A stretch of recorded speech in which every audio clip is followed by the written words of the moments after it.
Nigeria, le conflit meurtrier entre agriculteurs et éleveurs s'accentue. 19 personnes ont été tuées dans le centre du pays après des semaines de calme relatif.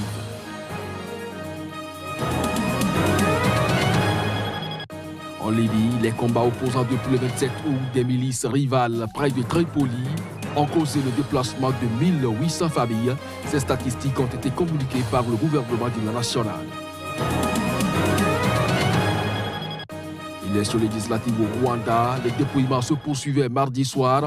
Sans grande surprise, le parti du chef de l'État, Paul Kagame, devrait prolonger son hégémonie au Parlement.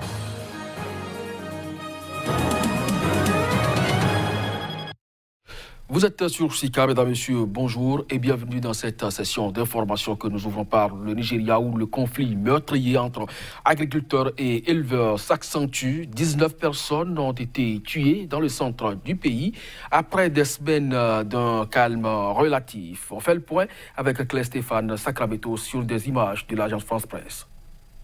Lundi, dans la région de l'Opende d'Ouédou, dans l'état du Plateau au Nigeria, 11 personnes ont été abattues ainsi que 12 blessés.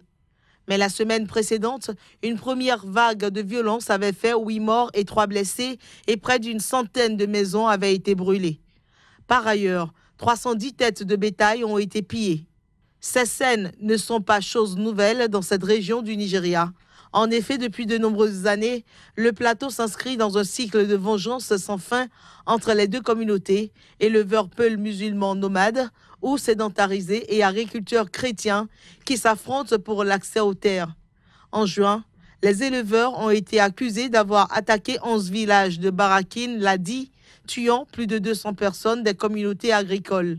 International Crisis Group a averti en juillet que le conflit pastoral constituait désormais une menace encore plus grande pour la sécurité nationale du Nigeria que Boko Haram. Au moins 1500 personnes ont été tuées dans les États centraux depuis le début de l'année et plus de 300 000 personnes ont dû fuir leur foyer. On reste toujours au Nigeria où l'ancien vice-président Atiku Abubakar est candidat à l'élection présidentielle prévue en février 2019, mais il devra d'abord remporter la primaire du principal parti de l'opposition. En attendant, ce très riche entrepreneur se montre très critique à l'égard du bilan du président sortant Muhammadu Buhari, craignant que ce dernier refuse de quitter le pouvoir. On l'écoute.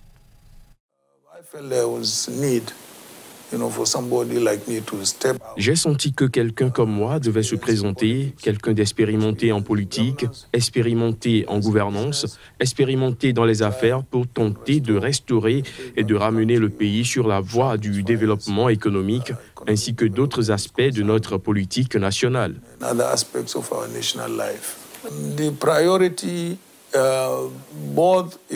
La priorité est à la fois économique et sécuritaire. Les deux sont liés. Si l'économie est mauvaise, la sécurité sera mauvaise. C'est pourquoi aujourd'hui, nous avons les deux, parce que l'économie est mauvaise et qu'il y a un chômage de masse, et donc il y a de l'insécurité.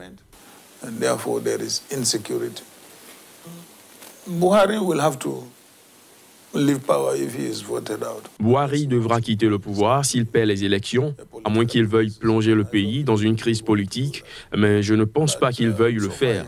Mais jusqu'à présent, il a mal géré les processus électoraux, car il y a eu des violations graves et fondamentales de nos processus électoraux.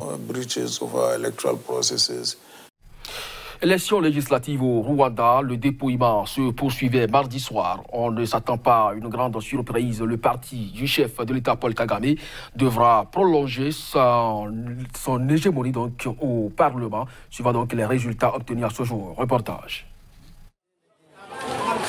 Le parti du président rwandais et ceux de ses alliés devraient une nouvelle fois rafler l'ensemble des sièges de députés mis en jeu lors des élections législatives de lundi. C'est en tout cas ce qu'indiquent des résultats partiels publiés mardi par la commission électorale. Après dépouillement de 70% des bulletins de vote, la coalition menacée par le Front patriotique rwandais obtient 75% des suffrages. Deux autres partis officiellement indépendants, mais soutenant la politique du gouvernement, obtiennent respectivement 8,5% et 7% des voix. Le seul parti d'opposition autorisé à participer, le Parti démocratique vert, n'obtient que 4,5% des voix, soit moins que le minimum de 5% requis pour obtenir au moins un siège à la Chambre basse. Les résultats définitifs doivent être publiés le 16 septembre. Dans le Parlement sortant, les 53 sièges mis en jeu lundi étaient déjà détenus par le FPR et ses alliés ou des partis soutenant le gouvernement, permettant à ce dernier de passer ses lois sans la moindre contestation. Il faut dire que près de 7 millions de Rwandais ont voté pour ces élections législatives, lors desquelles 53 des 80 sièges de députés étaient mis en jeu. Les 27 sièges restants sont réservés aux femmes, aux jeunes et à des handicapés physiques élus par des conseils, comités et organisations spécifiques. Parlant toujours des élections au Bénin, les réactions se multiplient au lendemain de l'adoption du nouveau code électoral.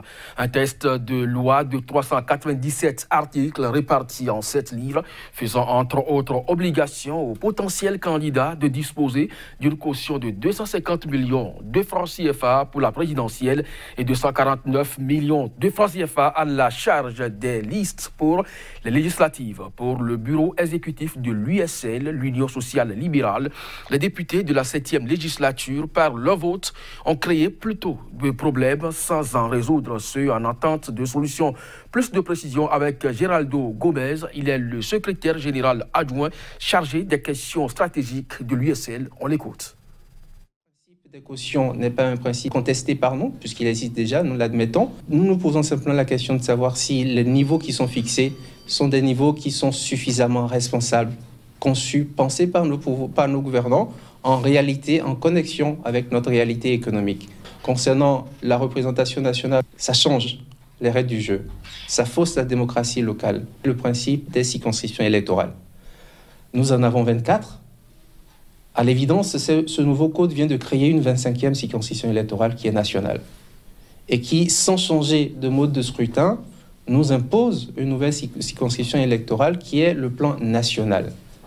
Il faut avoir 10% du suffrage national exprimé pour pouvoir valider un siège. Cela pose un problème démocratique évident. Candidat dans la première circonscription pour un parti USL, par exemple, je peux ne pas voir mon siège validé parce que mon parti n'aurait pas rassemblé les 10%. Et celui qui est arrivé 3e dans la même circonscription que moi, parce que son parti à lui a rassemblé les 10%, prendra le siège qui est concerné. Cela pose un problème de démocratie locale. La question fiscale est une question qui est jugée en dernier ressort par la Cour suprême. Et là, on est en train de la remettre au niveau de la Cour constitutionnelle qui va décider si oui ou non un administratif nommé a pris une bonne décision ou pas. Lorsque la Cour suprême rendra justice à un concitoyen honnête, par exemple, pour dire que le quitus fiscal qu'on lui a refusé, on ne devrait pas le lui refuser, le mal est déjà fait, c'est trop tard. Donc on est en train de poser des jalons pour fausser le jeu démocratique. Et c'est cela qui n'est pas acceptable.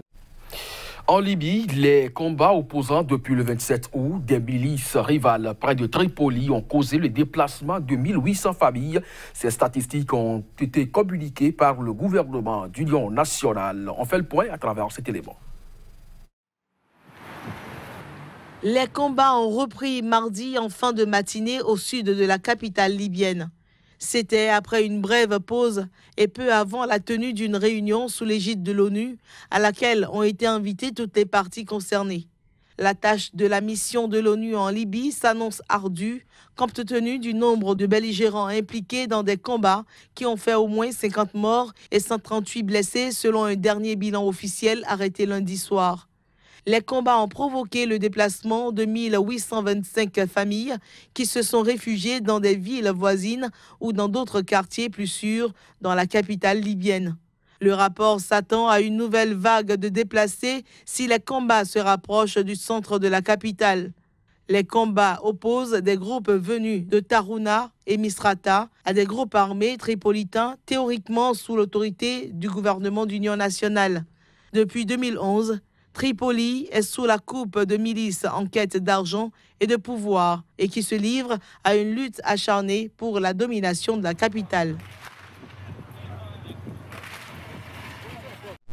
On retrouve à présent Johannes Touarou pour parler sport juste après cette transition.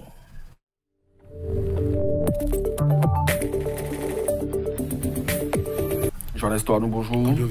Bonjour amis sportifs, bonjour. Vous me direz, le football est toujours au devant de l'actualité au Bénin. L'ancien président de la Fédération béninoise de football, Anjorin Moucharafou, serait dans les liens de la justice. Tout à fait. Kodjovi Ametonou, le président, ou du moins l'ex-président du comité exécutif de la Fédération béninoise de football, Moucharafou Anjorin, a été interpellé sur la cour du tribunal de Porto-Novo ce mardi après-midi. L'information a été confirmée par plusieurs sources de la presse notamment, et ce serait après avoir été écouté dans le dossier de vol de matériel à la FBF et sur instruction donc du procureur de la République pour le tribunal de première instance de Cotonou. Cette interpellation devrait donc servir Kodjovi Ametonou sans doute à l'écouter dans l'autre dossier qui est le dossier qui agite l'actualité au Bénin, c'est à savoir le dossier des enfants tricheurs, des jeunes joueurs béninois qui auraient triché sur leur âge. L'information agite le pays. Il faut informer aussi que les parents de ces joueurs concernés là, qui sont rentrés donc de Niamey, seraient aussi dans les mains des éléments de la police républicaine pour les besoins de l'enquête. Est-ce que vous pensez qu'il est urgent et important aussi d'interpeller ces enfants et leurs parents? C'est utile d'interpeller les enfants et leurs parents parce que l'officier, les parents savent quand est-ce que les enfants ont été mis au monde. Donc si aujourd'hui les tests cliniques attestent de ce que l'âge n'est pas réel, on peut questionner les parents pour avoir ces recoupements-là, s'il est vrai qu'on a fraudé, s'il est vrai qu'on a triché, puisque visiblement, c'est ce que la médecine dit. Il faut donc suivre le filon, questionner des gens, avoir les informations et remonter jusqu'à la source de cette tricherie-là, parce que visiblement, c'est tout un système qui est gangréné. Donc, il faut aller pas à pas et pourquoi pas boucler cette enquête-là. Alors, le président de la fédération actuelle, Mathurin Deschacus, lui, il a été invité par la Fédération internationale de football association. L'homme s'est rendu donc au siège de la FIFA. Tout à fait, c'était à Zurich. Il faut avouer que cette information a donc été rendue publique par notre confrère et doyen Félix Songné-Pépéripé, qui était de l'autre côté. Gianni Infantino a donc reçu Deschacus Mathurin et toute son équipe. Il aurait félicité donc le président de Deschacus après son élection. Il a promis à son invitation venir très tôt au Bénin pour accompagner et valider un certain nombre de projets, notamment le projet Une commune, un stade. Il a aussi promis aider à la formation du personnel de la FBF. Et ça, c'est une autre information que nous donnons. Tout le personnel de la Fédération de football a été suspendu par le président Deschacus Mathurin jusqu'à ce que lumière soit faite sur cette affaire de suspension des joueurs. Donc voilà, donc c'est une information. Le siège de la fédération est gardé par les éléments de la police républicaine. Donc toutes ces initiatives du président Deschacus ont été confirmées et validées par le président de la FIFA, Gianni Infantino, qui compte franchement accompagner le nouveau comité exécutif. Deschacus part donc de Zurich avec beaucoup de promesses pour le football béninois. Par ailleurs, les femmes sont aussi concernées et seront sans doute heureuses. Désormais, elles auront un championnat et un vrai championnat pour les femmes au Bénin. Merci donc à vous, Johannes Touanou. Est-ce que vous allez quand même quitter ce studio sans apprécier la photo en selfie du ministre des Sports à Pékin, pendant qu'au pays, on parle de la disqualification d'une équipe nationale? Bon, les deux contextes sont à dissocier. Il était à Pékin dans un cadre, on va dire, ludique, parce que le ministre de l'économie et des finances estime que sur les réseaux sociaux, lorsque vous postez ces genres de photos, lorsque vous agissez de cette façon, c'est ludique. Mesdames, Messieurs, merci donc à vous de nous avoir suivis. Johannes Touanou, merci également à vous. Ce sera donc tout pour cette édition. L'information sur Chika se poursuit. À très bientôt et très bonne journée à notre compagnie.